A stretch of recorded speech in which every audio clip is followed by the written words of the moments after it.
What's going on, everybody? Welcome back to the farm. This morning we are continuing our work out here in the new barn, out here in the sugar shack / my wood shop. We are going to start working on getting the stairs installed to going to the second floor. Now, I am going to preface this video. This is not a how-to. This is a how-we. Neither my dad or I, we are not Bob Vila. We are not the Essential Craftsman. There's something in my beard.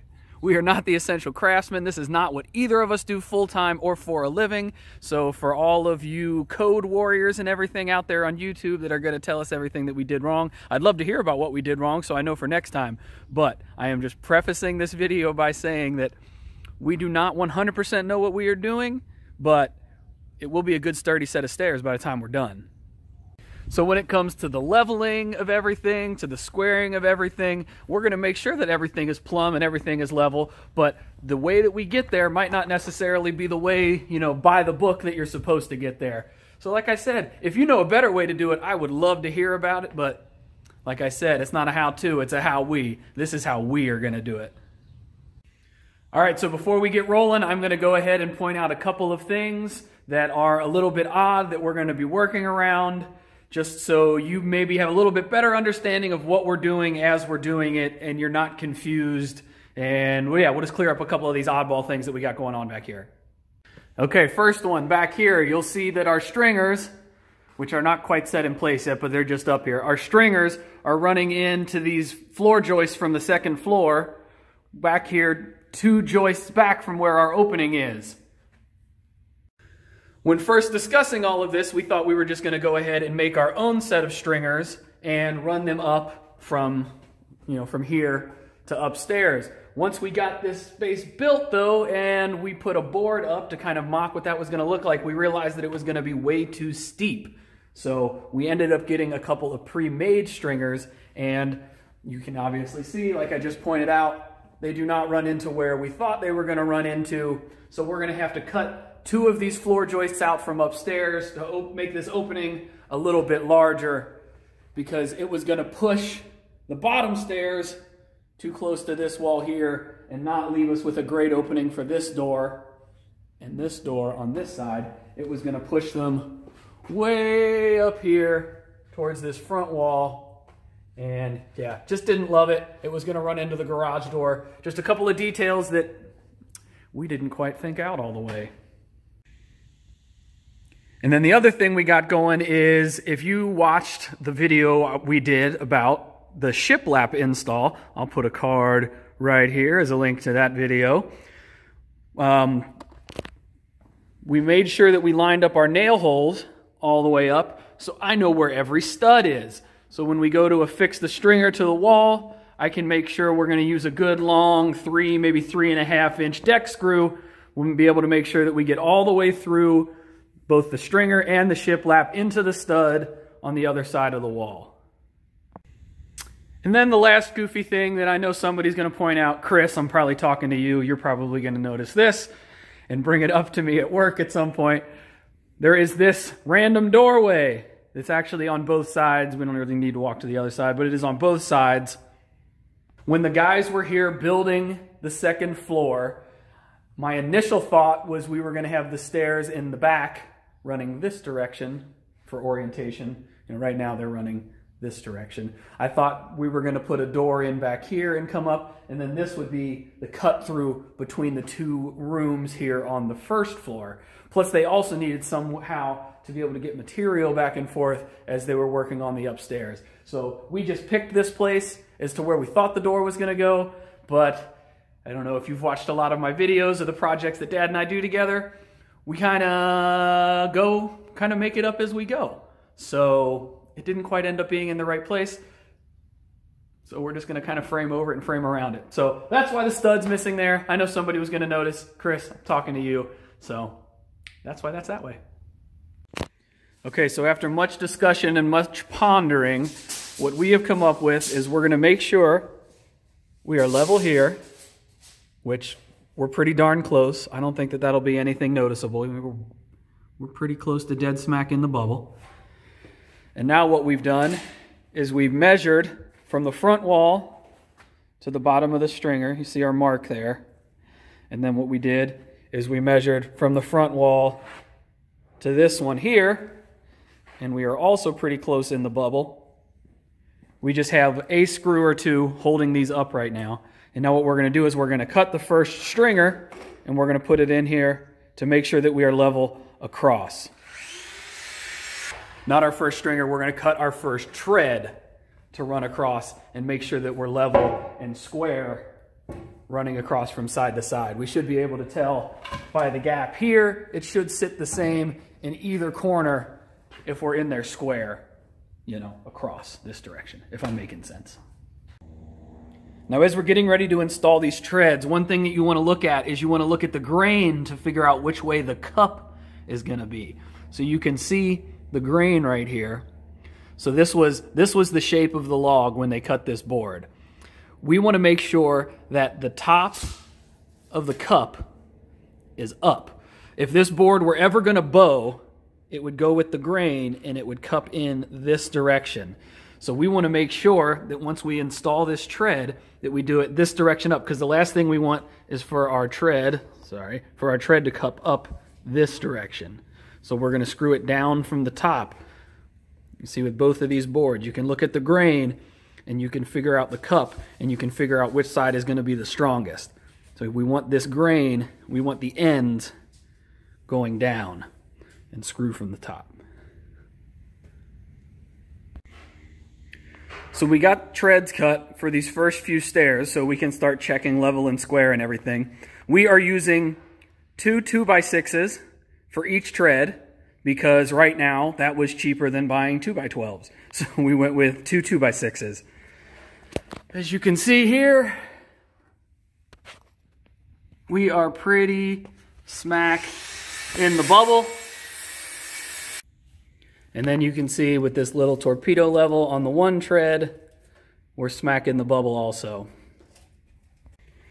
So because these stringers are router cut, that whatever you want to call this corner here is round. So if you put the level on here, it's not quite sitting exactly where it's going to be because we still have this kick plate, or whatever you might call it, we're going to call it a kick plate, that's going to get installed back behind the tread that fills those gaps, which is going to knock this out a little bit. So the corner of this 2x6 won't be sitting in that, maybe you call it like a bull nose, that rounded corner. So now I can go ahead and get the rest of these long deck screws installed into the stringers, into the wall, making sure that we're getting into the studs, getting into the structure of the wall. And we're just going to keep working our way up. I'll get those attached. We'll cut some more treads, and then we'll start cutting the kick plates for the back, and then we will affix them down through the treads into the stringer.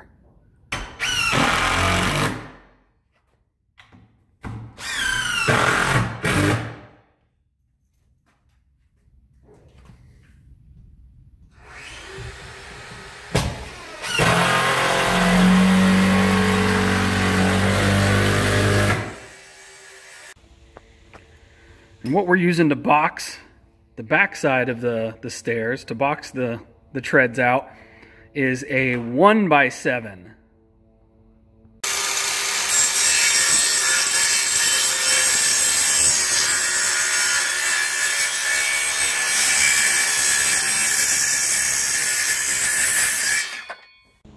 So each one of the treads going up is going to get boxed out with one of these 1x7s. And so the way that will work is whatever happens on this one, you know, this bumped this out exactly an inch, which bumped this out exactly an inch. So we will have, even though we moved it out some, it's going to still be the same reveal as if it weren't boxed going up every tread, because as long as you do the same thing to every step, it will look the same. Now, if you've watched any of our other videos about building stuff, this will sound like a broken record, but if this is your first time watching me and my dad build something, anytime you're doing something that is repetitive, like screwing down these treads, you want to make some kind of a jig to make sure that your screw holes end up in the same place on every tread. It will look much more professional if you do the same thing and repeat it over and over and over again, as if you kind of just eyeball it and shoot your screws in all haphazard. So I'll show you the jig that we made real quick and how that is going to mark where we are going to countersink our holes to make sure that our screws look really nice running up the whole length.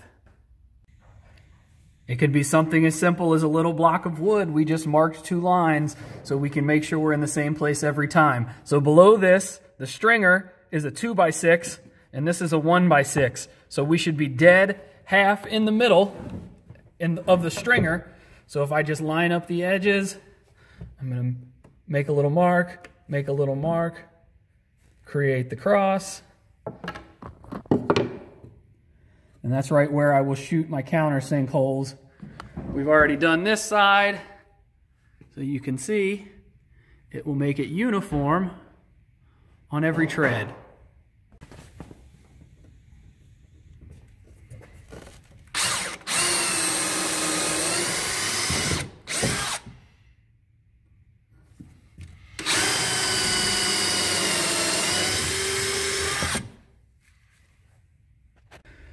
So to hold the face of the box on the treads, we're going to use the finish nailer, and to hold the treads down, we're going to use 2.5-inch deck screws. And just like we did for our holes for our deck screws in the treads, we're going to do the same thing with the nailer. We're going to make sure that we do the same thing everywhere.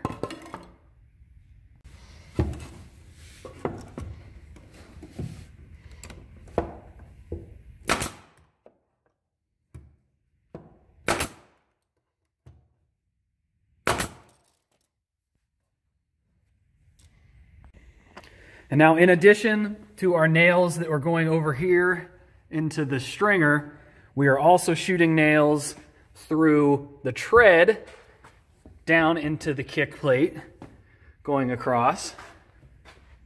We are also coming around here to the back side, underneath the steps, and we're shooting through the back side of the kick plate into the tread as well, just to make sure that everything holds in place. That way, if there's any small gaps or anything, we can bend and leverage the boards to where they need to be to make sure that all of our gaps and everything are filled.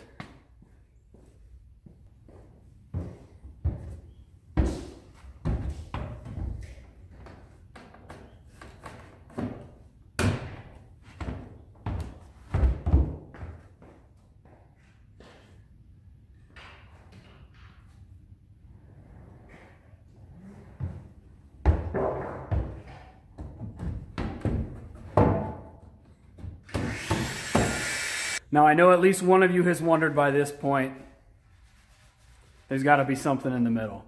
So, we had a third stringer. It had a little bit of a defect to it, but we thought we were going to be able to work around it. So our initial thought was we put in the first couple of treads, and then we would slip in the stringer. It had some bow to it, and we thought we would be able to use the stairs, the treads that were already installed, to help suck the bow out of it. But unfortunately, it turns out it was a bit too much a bow. These were the only stringers that they had at any of the hardware stores that were anywhere close to us. So, like I said, we thought we could work around the defect that was in the third stringer, but it turns out that we can't. So, we're going to keep cutting treads and keep cutting the kick plates to box them out, but we're not going to install them today.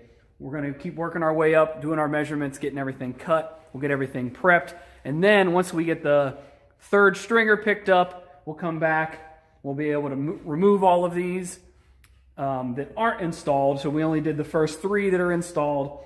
We'll be able to just knock out these other treads real quick, slide in the other stringer, and then we'll be able to install them permanently, which should be a breeze because everything will be all cut and all prepped and ready to go. But just to show you real quick, maybe we were dreaming, but you can see this thing has a pretty bad bow. I mean, that's 3 fingers off the ground. That's probably 2.5 inches. So maybe we were dreaming a little bit, thinking we'd be able to pull that back out, and we weren't. But any of you guys that have tried to do projects recently, you understand it is tough to come by lumber, especially good lumber. So we tried to make it work. We couldn't. We'll just have to wait for somebody to get one in again, and we'll get that picked up. And like I said, we'll get it all cut, and we'll jump back on this video once we have all the requisite pieces to finish. All right, guys, well, it's been a couple of days. We haven't really done much out here, except we did get that third stringer. We got it replaced and the new one picked up, and it slipped in just like a glove. So the only thing that I have done in the meantime that I did not get on camera is we did get the rest of the treads cut. They are not installed, but we did get them cut, and I went ahead and used the countersink and got all of my holes pre-drilled,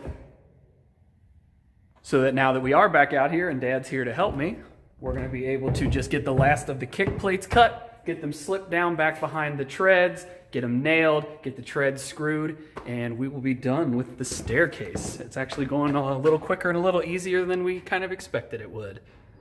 So I think I made mention of this earlier, but just to reiterate, you know, we got our good straight screw line. I'm going to use my little jig that I made to show me where to shoot my nails, and I'm going to shoot my nails into these kick plates going up, getting into this center stringer, because we've already done the ones on the side. We'll go up the middle and then get these last, I don't know, 8 or 10 back plates, kick plates cut, and then we'll start getting some stuff moved upstairs.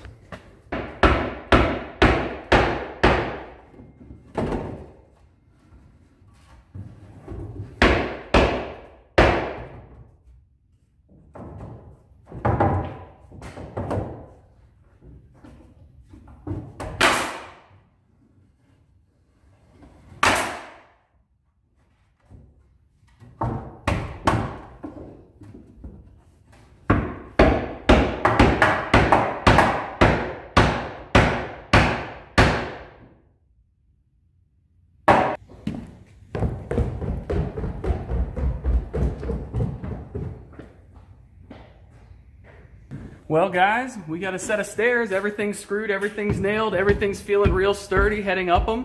So I'm real happy with it. I know there was at least one of you that had the thought at some point during this video when we talked about that stringer being bad, well, why didn't you just go out and get a 2x12 and trace it out and make a new one? For some reason, a 16-foot long, or it was an 18-foot long, an 18-foot long 2x12 was more expensive than an 18-foot long pre-cut stringer. So that's why we didn't go that direction. I know at least one of you thought it, so there's the answer. And one more time, like I mentioned at the beginning of the video, neither my dad and I are professional carpenters. I am not 100% sure that this is how you are supposed to build a set of stairs, but I am confident in the fact that it's very sturdy, it's very safe, it's going to be a very good, long-lasting set of stairs that will last the life of this barn. If you did see something that I did wrong, though, or you have a thought as to how we should have done something different, I definitely would love to hear about it. Probably not going to be the last set of stairs I ever build in my life, so if you saw something that you think we could have done better, we could have done easier, or that would make this, you know, up to code or whatever you want to call it, let me know about it down in the comment section. And then the last thing we're going to do up here before we call it quits is we are going to put up a little quick rail. I don't think I'll do any video on it, but we're just going to nail up a couple of boards just so there is a delineation. And we got a little railing here just for a little bit of safety. And we're going to have to wait a few weeks. The price on these, the 3/4 inch OSB decking has gone up like almost $12 a sheet. So I am going to wait for the price to start coming back down before I go ahead and get these last few sheets. I had gotten these ordered before the lumber prices just went crazy. So we had these here on site for a while before they even got installed. But at this point, it just does not make sense to get these last few sheets to get this floor finished up with how much everything is costing right now. Well, hopefully you guys enjoyed this video on how we put together this staircase. One more time, like I said, I am not the staircase building expert. So if you are, I would love to hear about it. Let me know what I did wrong. Let me know what I did right. If you enjoyed the video, think about hitting thumbs up. If you like this sort of content, think about subscribing to the channel.